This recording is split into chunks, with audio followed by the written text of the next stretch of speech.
Hi folks, we're going to take a look now at problem of finding the vertex when given a function in standard form. Okay, so first of all, let's take a look at this function here. It's standard form because it's in the form ax squared minus bx plus c. Okay, and if we want to find the vertex, remember that the procedure we have to follow is to complete the square. Okay, first thing I just want to mention before doing that when you do have the function in standard form, there are a couple of things that you can get from it. Remember that if you are looking for the y-intercept, that's just given by the c value here, so the y-intercept would be 0.5, and we can get the fact that this function is going to be opening downwards because the a value is negative. So keep in mind that when you find the vertex, what you're going to be getting is a maximum value from there. Okay, so let's start on this question here to complete the square. So we'll go through the steps. I won't write down what I'm doing, but I will mention each of the steps. So remember that when we're completing the square, we're only interested in working with the first two terms to begin. We'll save that c number for the very end. We'll take it into consideration.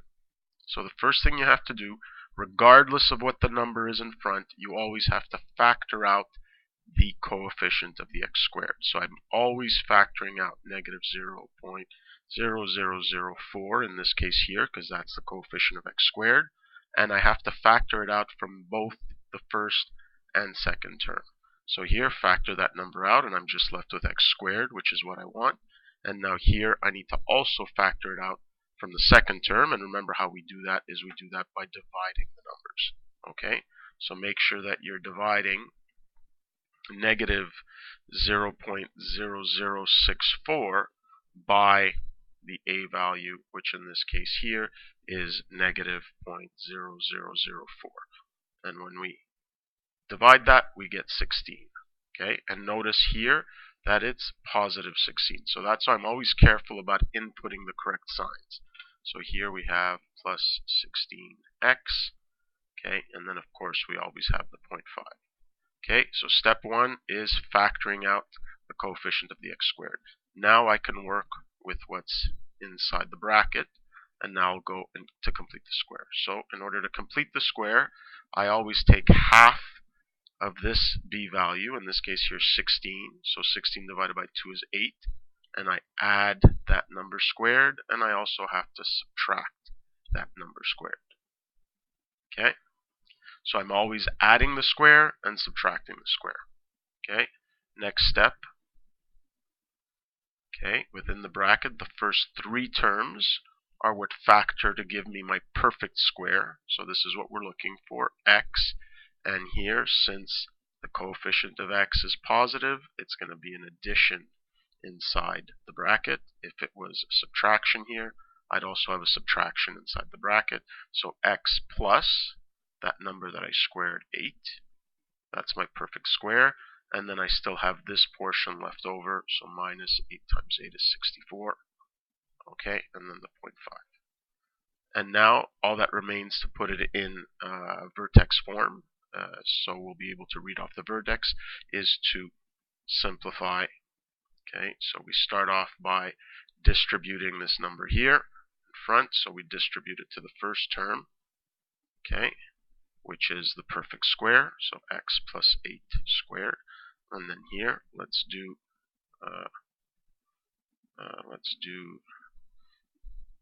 negative 0.0004 times negative 64. And of course, as we expect, we have the number here should be positive, so it's plus 0.0256. Okay, and then we have our plus 0.5. And the last step now is to add up those two terms, so negative 0.0004 x plus 8 squared, and here we still have it on our calculator, so now we'll add to that 0.5, and that gives us plus 0.5256.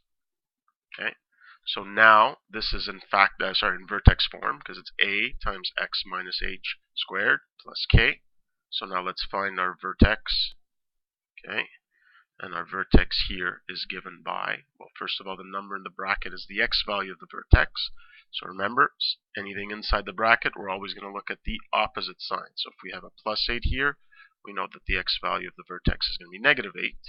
And then here, we've got the k value gives us our y value at the vertex. So 0.5256. Okay.